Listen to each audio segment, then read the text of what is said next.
I always tell everybody, hey, number one, I've seen literal train wrecks, so your finances are going to be fine. And just like in the triage for an MCI, we will start at the very beginning and we'll break it down as simple steps, and we'll do one step at a time until we get things done and back on track.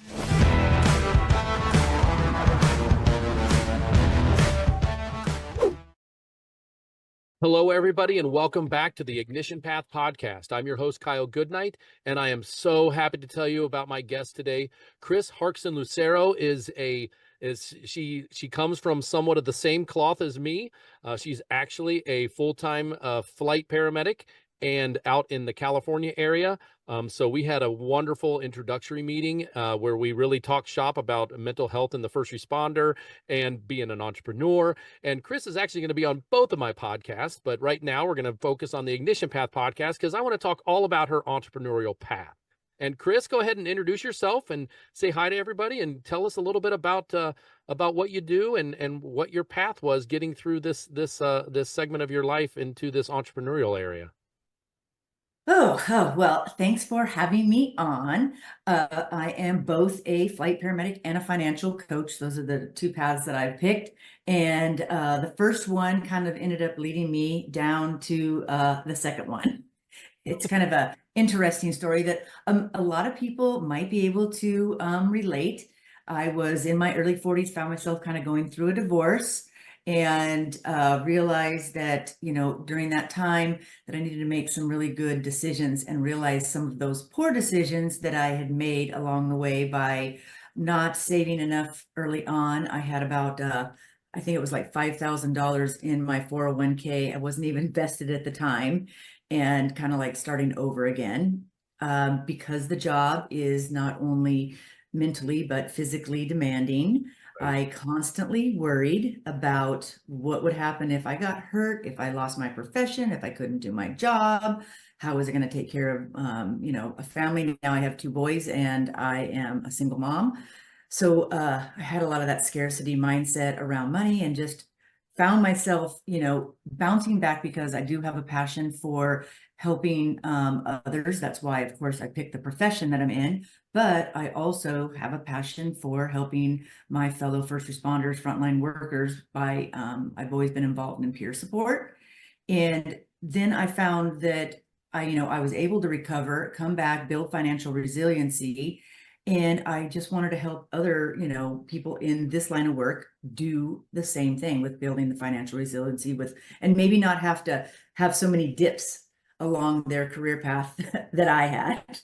Right. And this is just one way I could give back, because for me, going back to college to become a therapist was not going to happen. Right. I know exactly what you're saying. And that's kind of, it's so funny. Like I said, so my podcast, when I'm done doing my podcast, I always see how much my guest talks and how much I talk. I get a little report.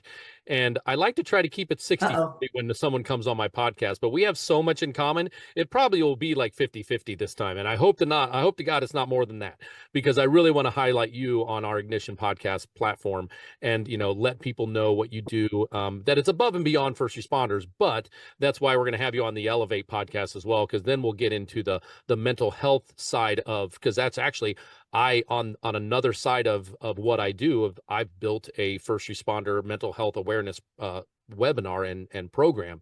And one of my modules is the financial module, because finances 100% absolutely play a factor in the overall mental health of a first responder.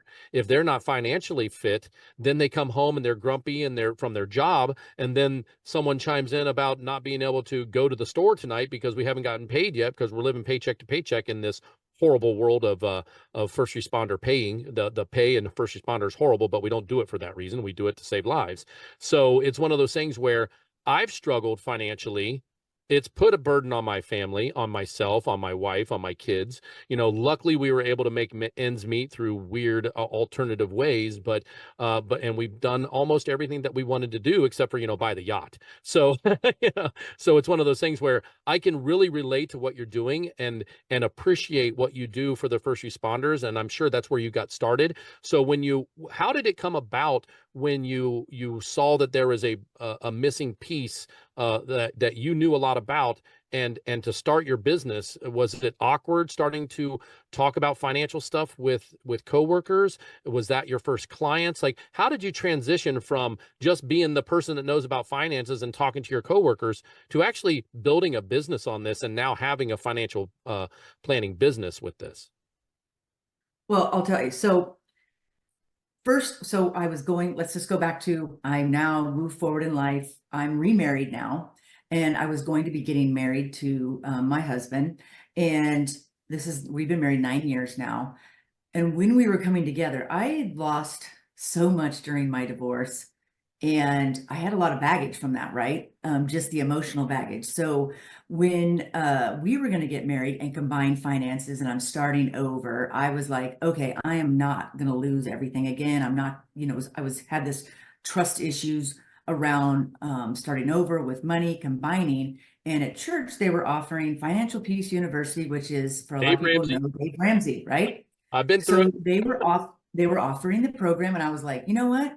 We're going to go there and we're going to see what this is all about, because we as first responders can talk about death and dying, right? We deal with death and dying. We can talk about hard things, but sometimes money can still be, there's a lot of emotional things around it, right? So we took FPU. It was great. Neither one of us had debt coming into our relationship, thank goodness, at that point in our lives. My husband was widowed, and so he came with a whole different set of tools and things. And so that brought us together. We started budgeting. I always knew numbers, always, but we started using not the Dave Ramsey every dollar. We actually started using the You Need a Budget, YNAB. It's very popular, which I still use and still love and promote that budgeting program. And it was just like, it just came naturally. And I'm like, life just got easier. The conversations got easier. And along the way, somewhere right around COVID, a little bit before COVID, I'm like watching something, and Dave Ramsey did their, master training. And I'm like, wait a minute, you mean there's a program where, because I always wanted to come and find every first responder. I don't know any first responder that doesn't have a second job, of something that you do on the side, right? Because we have a lot of time off. There you go. I See, have so four we have second a lot of jobs. time off and on. And Yeah. sometimes, you're always looking for something else that's different. Yep. And this kind of like, this was a way, like I said, I always did the peer support, and I loved helping coworkers. Now, did I start wanting to talk to coworkers about money as a coach? No. I've always talked openly about money in general, because I've always been a proponent of, don't work too much overtime. It contributes to burnout. It contributes to your stress and all those things. But that came more from a peer support type of person in that role. When I first started getting clients, I avoided coworkers. I didn't tell anybody I was even coaching at first, because if we're hard asses, we don't trust anybody. We, are very critical. It's one of our downfalls in the fact that we don't want to ask for help, right? We're the helpers. We don't ask for help. So I was like not going to share this side of anything with my coworkers or anybody or first responders. I was like tight-lipped. But as time went on and I became more successful and I really enjoyed, like, first I was dabbling. Do I want to go full force? Do I want to really do this thing?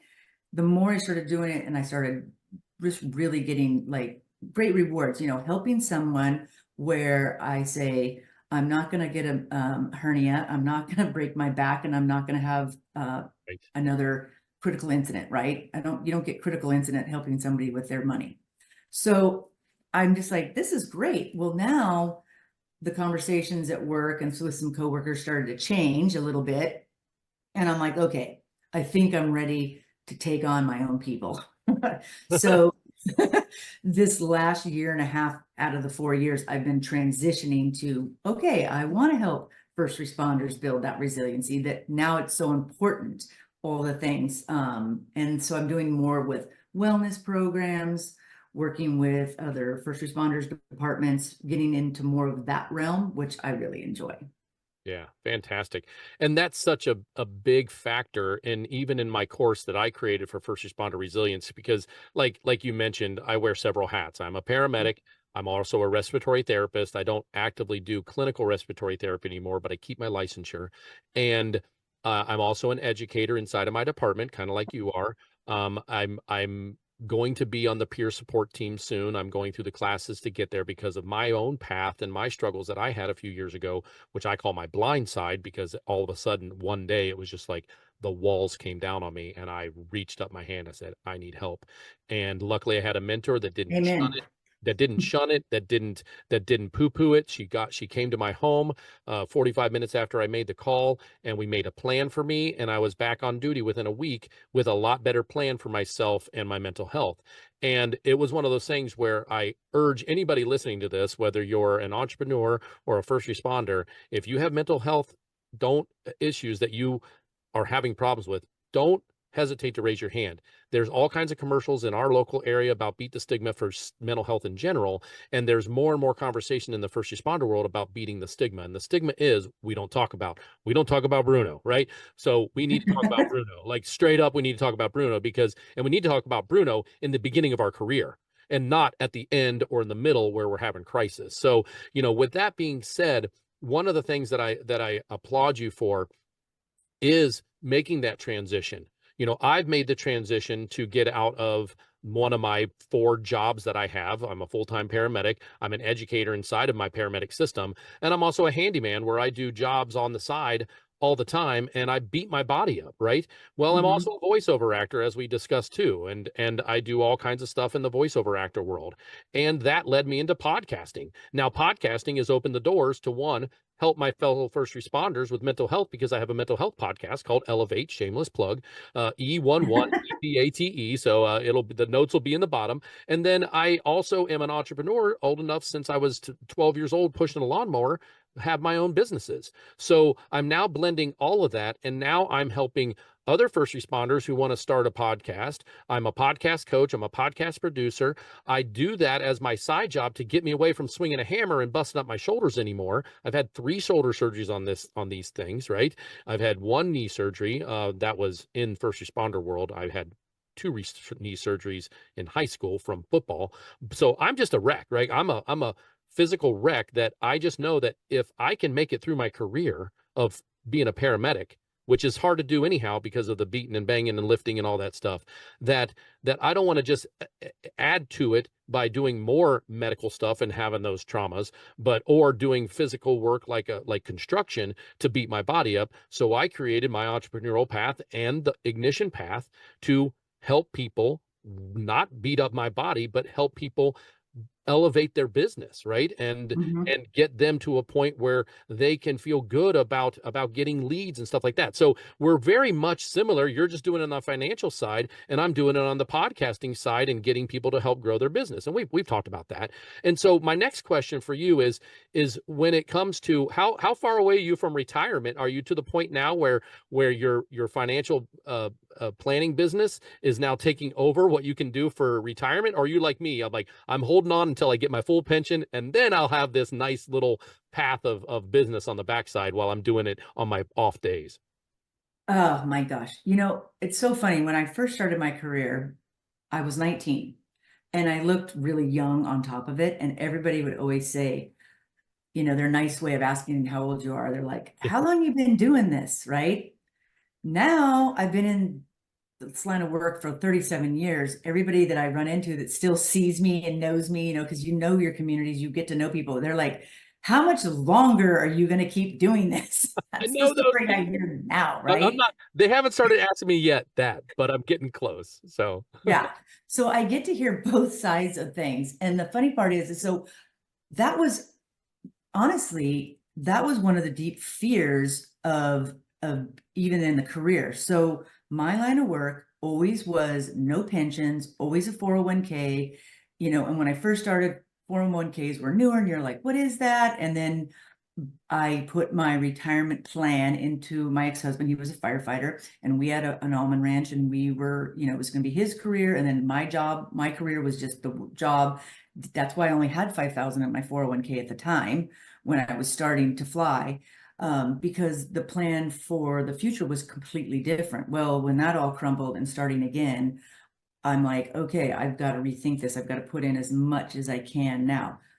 The one thing you learn is you can't make up for time with Right. compound interest, right? It's impossible. So I'm always telling everybody, start as soon as you can. I don't care if it's a little bit, just do something, right? Now I'm dumping as much as I can in. So it's twofold. One, I want to make it to 59 and a half, right? So I can, my 401k take out time. Physically, I'm doing good. I mean, even though I've had a couple different hernia surgeries and everything, I'm doing pretty good mentally. I've bounced back from different critical incidences. But so then I started the coaching. Well, I love coaching, but gosh, I still love the job, right? Right. Oh, I'm So right there with you. as I'm putting the two together, I'm like, okay, the more I keep saying, the more coaching I get, okay, if I get enough coaching, how much do I need to replace my other job? Part of me is like, well, maybe I'll just go part-time so I can just dabble in, the best sides of EMS, right? And I don't know, I would love to, and now that I'm coaching, I get when people say, I'm going to do this for a long time, not forever, right? I want to fully retire at some point. But now I'm like, oh, I can definitely see myself doing coaching for a long time, Right. Yeah. not, It into doesn't beat my up your 60s. body, and like you said, it Right. does, you don't have you shouldn't have critical incidences from talking about people with their money unless you piss them off and they start fighting you or something. But Yeah. like, hopefully, I'm not saying, I've seen some, you and I both have seen some weird stuff, so we never want to say, the first responder world will never say never, right? No, Because you no. never And know what's around the corner. you never say you've seen it all. I No, go, I never will say I've seen it no, all I've seen a lot. because I've seen a lot, done a I lot. don't need that challenge. I don't Yep. need that Seen challenge. some weird But stuff. I've not seen it all, that's for sure. But So that's the awesome side about the coaching side of things, because money is, like I said, it is very personal. It kind of weaves its little fingers into everything that we do. And I always tell everybody, hey, number one, I've seen literal train wrecks, so your finances are going to be fine. yeah, you little actual know, Rex. and just like in the triage for an MCI, we will start at the very beginning and we'll break it down as simple steps, and we'll do one step at a time until we get things done and back on track, right? And I also treat it with a full level of, for me, privacy. I treat my financial coaching relationship with clients the same way I do with peer Absolutely. support. People Oh, can disclose that they work with me as much as they want, but I don't disclose that I work with anybody, it's like HIPAA for the until. financial. Yeah, like our focus on HIPAA and integrity when it comes to that is unbeknownst, right? It should be. And if Right. you live our first responder life to the fullest, you don't even talk to your spouse about certain things in our world, right? No. You may say, I had a rough day, or I had a rough situation, but you're not giving details out about stuff to jeopardize any relationships. And my wife's a nurse, and she's the same way. We've even I had a neighbor who called me up one time and asked a question about her daughter, and it shocked me, right? Because I was like, oh my gosh, I went to my wife, and this was just neighborly. I said, did you know blankety blank blank? And she's like, where did you find that out at? And I'm like, uh-oh, you know all about this. Because, oh, okay, I'll shut up. It was like we literally just instantly backed up and just did not talk about it because we didn't want to infringe, on any of the No. medical side of stuff. So we just shut down. So, that's great that you do that and you offer those services. Now, do you specifically only work with first responders, or do you kind of spread your wings with anybody as well? But you like first responders more, right? You know what? I want to help my own people, and this is a way I could contribute back in that way. So I love working with first responders, frontline workers, but I do work with other clients because in the beginning I got Ramsey referrals, that kind of a thing. Oh, People yeah, yeah. coming to me. People have an instant connection, trustworthiness, and they can see that early on, that kind of level of respect and everything. But of course, anybody who's ready to get on track and wants to deal with it. Of course, any high stress job, high stress careers, there's certain characteristics that we all kind of exhibit when it comes to our money. Yeah. One big thing, well, two, is we have two big issues that I deal with: the overtime trap and reward spending. Those are two things that either they're high earners or they have the potential. With the first responder frontline worker, all they can do is, oh, how many times have you heard? It's just one overtime shift. It's just two overtime shifts to pay for the car, the RV, the boat, you name it, right? And so overtime it's a trap because sometimes we get ourselves locked into committed because somebody's like, oh, you work 8 days a month. Okay, those are 8 24-hour days. Right. People put that in their mind as 8 8-hour days. They don't realize Don't realize it. it's breakfast, lunch, and dinner and Yep. your sleeping time in one shift. Yeah. And And that getting up in the means middle of the night. Yeah. and when I get off duty, I don't necessarily get off duty on time. And if I do, I'm not necessarily in a position to go do a bunch of things as soon as I get off duty, right? It takes up more than just one day compared to everybody else, right? And so people are always like, well, just pick up one overtime shift, one or more overtime shift. And that's fine to get to get something extra in your life, but to do that on a daily basis for your regular living, for your regular wants, your basic needs, that's kind of crazy because again, you are increasing all those other stress hormones and all the other things, and that can contribute to, your downfall, especially if overtime dries up or mentally you're like, I can't take it. I need a break, right? Right, right, exactly. That's huge. It's funny that you mentioned the overtime trap because I did a little research before we got on our call, and this is Chris's if you're okay with me sharing this, Oh, yes, Chris. this is Chris's free guide for breaking free from the overtime trap. So you can come to her website. I'll have this link in the bio, of course, and in the description. You can come here. You can get her free guide on avoiding the overtime trap. So things like that, and that can help us slide into a conversation about what you offer, what your services do, how you start off.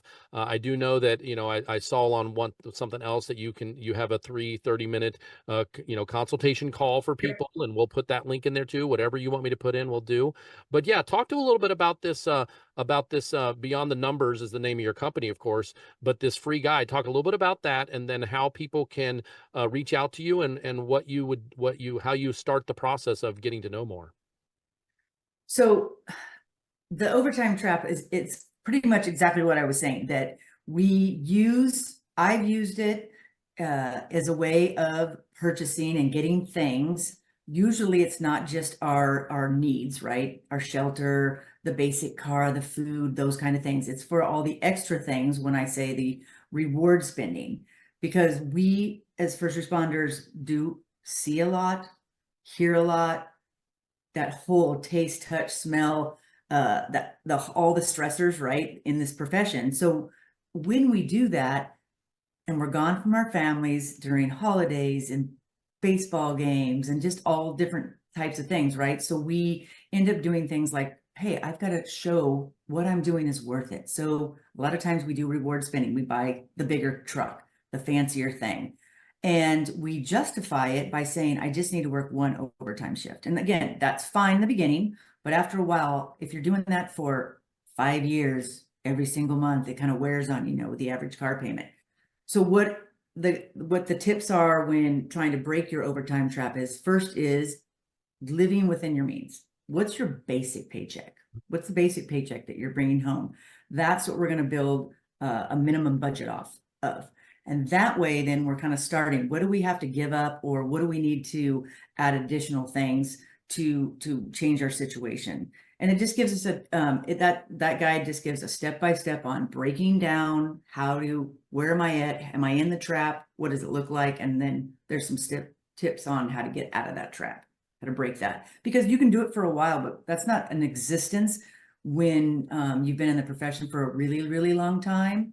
Right. There are people that really want to keep up doing that. I don't do it. That's how I've stayed in the business so long. I don't work a lot of overtime. Yeah, and the thing that I worry about, and what I coach people on when I'm in my coaching form for first responder resilience, is do your best not to have an overtime job or a second job, because like you said, we work those 24-hour shifts, so it gives us time to have those other jobs. And I don't know any first responder that doesn't have something else that they do just to make ends meet because of financial reasons. But one of the things that I always tell people, and I know that you'll agree to this, and I'm sure you coach them on this as well, is, especially when it comes to the mental health of the first responder, is not to have a second job in the medical industry or another ambulance job or another police officer job or another firefighter job. That just doubles up your exposure to all the stuff that we're having problems with in our profession. And unfortunately we're seeing some very harsh numbers come out of that. We're doing our best nationally to try to change it, but it's a very steep uphill battle. I'm very confident we're going to get over it, because one of the things that I'm going to do is I'm going to start heading it off at the beginning, and I'm going to get my program of mental health resilience into the schools and into the academies. Like, do this, Right. or or look at all these case studies of all of us going down, and some of us surviving and some of us not, because of it. So it's one of those things where having that overtime job, that's fine. I mean, especially people that are in our field, we're ADHD, we're very busybodies, we'd like to serve. That's one reason why I started my podcast business. I want to serve those who want to start podcasts and show them an easier way to do it. That's what I do as my business now, along with voiceover. And I'm trying to get out of swinging the hammer. I've got like one last job and I'm done with it. But it's so I'm almost retired from handyman, at least for other people. I'll still work on my own place, but it's one of those things where having that concept of avoiding the overtime trap is so important, whether you're in the first responder world, whether you're in a nursing world where your overtime shift is another nursing job. There's other things that we can do within our professions, whether you're, an accountant, if you want a second job and you're an accountant, go cut lawns, go be a landscaper, do something different than get back into the thing that could possibly giving you stress. And like Chris here, she's not doing extra stuff. She used to do it, but now she's created a business. A lot of us first responders have secondary businesses, period. Where I'm in a Facebook group of first responders. I'll need to invite you to it. And he started it like less than a month ago. We've got over 3,500 people, entrepreneurs who are first responders. And it's amazing group, because everybody has their own, some brick and mortar, some business, some online stuff, some mix where they can do both. And I just encourage everyone that if you've got a second job or want to try to do that overtime for stuff, dive deep into the second career or the second option for entrepreneurism, instead of just make ends meet by the easy way out. I can't remember who said it, but nothing great comes from easy. So if you have to take a hard step and become a financial planner and do the classes like Chris was talking about, then do that, because it's going to pay off dividends later on, and you're going to get more fulfillment out of it instead of adding to the stress that you already have in your full-time job. Yeah, I mean, overtime is there and it's great, and then we do mandatory overtime. 48 hours a week is how my shift works. So I'm mandatory work 8 hours. That's fine. But what you want it to do is, when I want something extra, so I'm going on vacation and I say, hey, you know what? I want to stay or have at a better place, or I want to have more excursions while we're out on our trip. I'll pick up an overtime shift. That's a reward. That's when it's a benefit. That's the benefit of this job. But if you're doing it just to pay your car payment or put food on the table, that's added stress to your life, right? Right. So how to get started? I offer 30 minutes so people can tell me, hey, what are your priorities? Some people that come to me, they are just looking to, hey, I make good money. I make decent money. I just don't know where it's going. Or I feel like I'm living paycheck to paycheck. Some people are in debt and they're like, I want to get out of debt. Other people are like, how do I actually start putting money away for my retirement? I feel like I don't have any money to put away, right? So we just take a look at that. So I give her 30 minutes. Let's talk about what are some of your goals, and what do you want to accomplish with your money? What does life look like? What does your best life look like living it? And having a little bit more around it so that you're being more conscious with the money that you're spending. I use the word budget just because it's an easy word, but budget is a bad word, right? People don't want to be put on a budget. Well, guess who makes the budget? You're making the budget. That means you pick the things that you want to spend your money on. Right. As a coach, I don't tell people how to spend their money.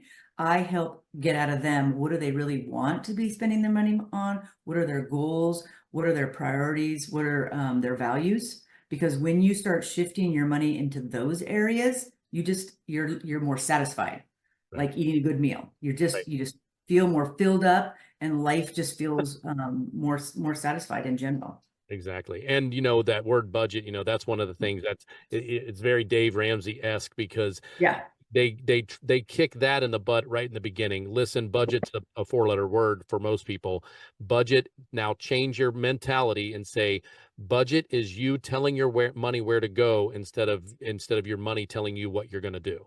So, that's where if you've not heard that concept before, that budgets are there for you to tell your money what to do and not the other way around. That's just a little something I remember from my own Dave Ramsey class that I took while I was a first responder and at the church right up the street, and sometimes on duty. We had the truck there, and I'm like, I'm going to go to class, but I can't call off. And they're like, oh, go to class. You're in a township. Just go. Yeah. So it was great. So real quick, I'm going to share Chris's website with you right here.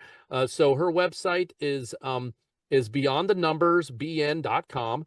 You can sorry, it's cutting you off a little bit there. I have an extra wide. That's all right. Does it so but it's still, you get the concept. If you find her, this is her website. She's got some information on here and basically just stuff that gets you to know her a little bit better. Hopefully you've gotten to know her really well on the show today, and that you feel comfortable reaching out to Chris and getting some information that you need.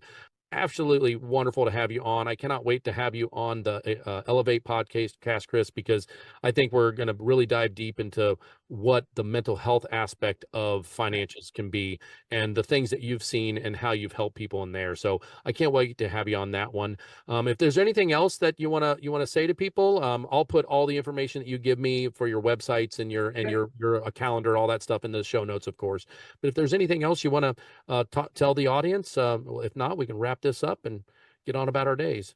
Well, I just want to thank you for giving me a voice, giving me a place to share my story and what I'm doing to help other first responders. And like I said, I like working with our people because I probably should come with a warning label. They understand my language. We understand all the details of things and down to the nitty gritty and being bold and concise. And I just am really happy to be here to be able to help everybody.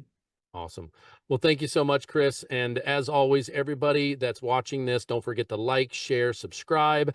If you heard something that as of interest to you, dive back into the episode. You can go to my podcast website and do a search for if you remember something you want to hear more about, you can do the actual search for it, and you can find exactly what she was talking about or I was talking about in the episode. So all that stuff will be in the links below for that.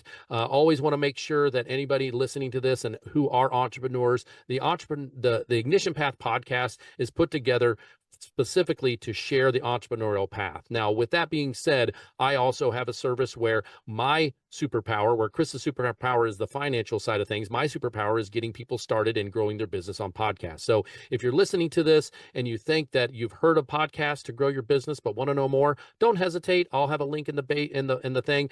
Search my name. You cannot not find me. You type my name properly or even improperly when it comes to Goodknight and the way I spell it.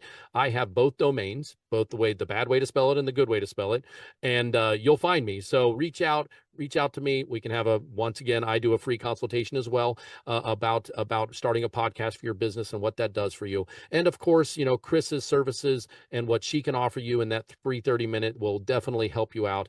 And I just want to thank everybody for tuning in. Chris, thank you so much again, and have a great and wonderful evening. Thank you. Thank you very much. Thank you for listening to Ignition Path, fueling the entrepreneurial fire.